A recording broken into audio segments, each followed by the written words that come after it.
কংগ্রেসের তরফ থেকে বারবার যে দুটি বিষয় তুলে ধরা হচ্ছে, লোকসভা ভোটের মুখে অরবিন্দ কেজরিওয়ালের এই গ্রেফতারিতে টাইমিংটা অত্যন্ত গুরুত্বপূর্ণ এবং অন্যদিকে একজন সিটিং মুখ্যমন্ত্রীকে এইভাবে গ্রেফতারিতে এত তৎপরতা কিসের কেন্দ্রীয় এজেন্সি, সেই প্রশ্নও তোলা হচ্ছে।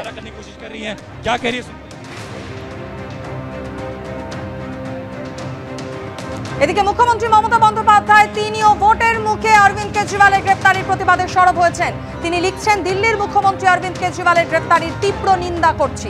বিরোধী মুখ্যমন্ত্রীদের টার্গেট করে গ্রেফতার করা হচ্ছে। আজ নির্বাচন কমিশনে প্রতিবাদ জানাতে যাচ্ছেন ইন্ডিয়া জোটের প্রতিনিধিরা। তৃণমূলের তরফে যাচ্ছেন ডেরেক ওব্রায়েন এবং নাদিমুল হক।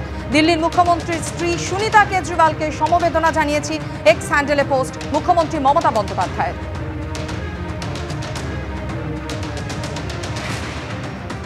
একদিকে যখন ইন্ডিয়া জোটের শরিকরা সরব হয়েছেন মুখ্যমন্ত্রী অরবিন্দ কেজরিওয়ালের গ্রেফতারিতে, তখনই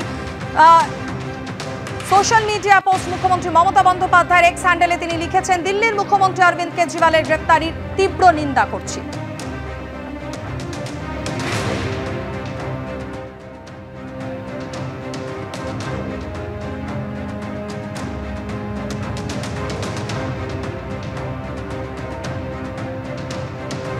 আজ নির্বাচন কমিশনে যাচ্ছে ইন্ডিয়া জোটের প্রতিনিধিরা এবং সেখানে তৃণমূলের প্রতিনিধিরাও থাকবেন বলে এক্স হ্যান্ডেলে লিখেছেন মুখ্যমন্ত্রী মমতা বন্দ্যোপাধ্যায়। এর পাশাপাশি দিল্লির মুখ্যমন্ত্রীর স্ত্রী সুনিতা কেজরিওয়ালকে সমবেদনা জানিয়েছি এক্স হ্যান্ডেলে পোস্ট মমতা বন্দ্যোপাধ্যায়।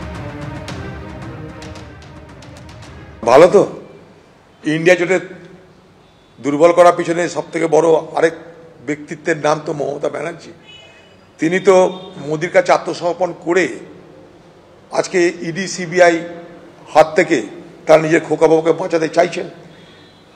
কালকে আমি বলেছি অরবিন্দ কেজরিওয়াল আত্মসমর্পণ করেনি, তাই থেকে গ্রেপ্তার হতে হলো। দিদি আত্মসমর্পণ করেছে, তাই খোকাবাবুকে গ্রেপ্তার হতে হলো না। এই মুহূর্তে আমরা বিজেপির যে দলীয় কার্যালয় সেন্ট্রাল এভিনিউ তার উপরে রয়েছি এবং যে ছবি আমরা দেখাবো, আম আদমি পার্টির যারা সমর্থক গতকাল এনফোর্সমেন্ট ডিরেক্টরেটের হাতে এই আবগারি দুর্নীতি মামলায় গ্রেফতার হয়েছেন দিল্লির মুখ্যমন্ত্রী অরবিন্দ কেজরিওয়াল, এবং কলকাতায় যারা আম আদমি পার্টির সমর্থক রয়েছেন, বিভিন্ন জেলায় যারা রয়েছেন, তারা কিন্তু দলীয় পতাকা প্ল্যাকার্ড নিয়ে এইরকম ভাবেই কিন্তু এই মুহূর্তে সেন্ট্রাল এভিনিউর ওপর বিক্ষোভ দেখাচ্ছেন।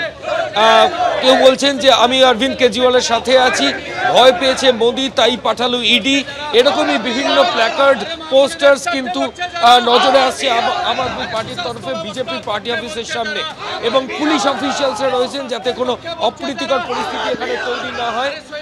গার্ডজেল দিয়ে গোটা এরিয়া ঘিরে ফেলা হয়েছে যাতে বিজেপির দলীয় কার্যালয়ের দিকে আপের যারা কর্মী সমর্থক তারা যেতে না পারেন। একজনের সাথে কথা বলার চেষ্টা করব। ভাই, আপনাদের গতকাল অরবিন্দ কেজরিওয়ালের গ্রেফতারির পর আজকে আপনারা বিক্ষোভ দেখাচ্ছেন বিজেপির পার্টি অফিসের সামনে, মূলত আপনাদের দাবি? দেখুন, আজকে একটা রাজনৈতিক বাতাবরণ তৈরি করা হচ্ছে। নরেন্দ্র মোদী সিবিআই এবং ইডিকে, এজেন্সিগুলোকে নিজের পোষ্যের মতো রাজনৈতিক স্বার্থে প্রতিহিংসার জন্য ব্যবহার করছে। 2 বছর ধরে দিল্লি এক্সাইজ পলিসি নিয়ে তদন্ত করছে। 500-এর অধিক অফিসারকে নিযুক্ত করা হয়েছে, হাজার হাজার রেড করেছে, 1 পয়সার রিকভারি করেছে। দেখুন তো কোনো মিডিয়া চ্যানেল আপনাদের মাধ্যমে দেখাতে পেরেছে? না এজেন্সি দেখাতে পেরেছে। কালকে কোর্টে গিয়ে যখন থাপ্পড় খেলো, কোর্ট বলছে যে সামান পাঠানোর কি উদ্দেশ্য? Whereas you are sending সামান to Arvind Kejriwal as a witness or as an accused? কোনো জবাব নেই। হাইকোর্ট বলছে যদি অরবিন্দ কেজরিওয়ালের বিরুদ্ধে কোনো প্রমাণ থাকে দেখান। এই লোকসভা ভোটের দিনক্ষণ ঘোষণা হয়েছে জনমানুষ একটা প্রেক্ষিত তৈরি করার জন্য যে দুর্নীতিগ্রস্ত। বিজেপিতে জয়েন করলেই অরবিন্দ কেজরিওয়াল এমন একজন ব্যক্তি যে আদর্শ নিয়ে দাঁড়িয়ে আছে, বারবার বিজেপিতে জয়েন করার জন্য প্রেসার দেওয়া হয়েছে এবং চক্রান্ত করা হয়েছে সিবিআই ইডিগুলো এজেন্সিগুলোকে ব্যবহার করে। অরবিন্দ কেজরিওয়াল যখন আজ ইন্ডিয়া জোটে শরিক হয়েছে এবং প্রধান মুখ রূপে নরেন্দ্র মোদীকে চ্যালেঞ্জ করেছে, তখন সেটা ডাইজেস্ট করতে বিজেপি পারেনি। তাই অরবিন্দ কেজরিওয়ালকে এবং আম আদমি পার্টিকে রুখতে এটা হচ্ছে বিজেপির একটা ষড়যন্ত্র মাত্র।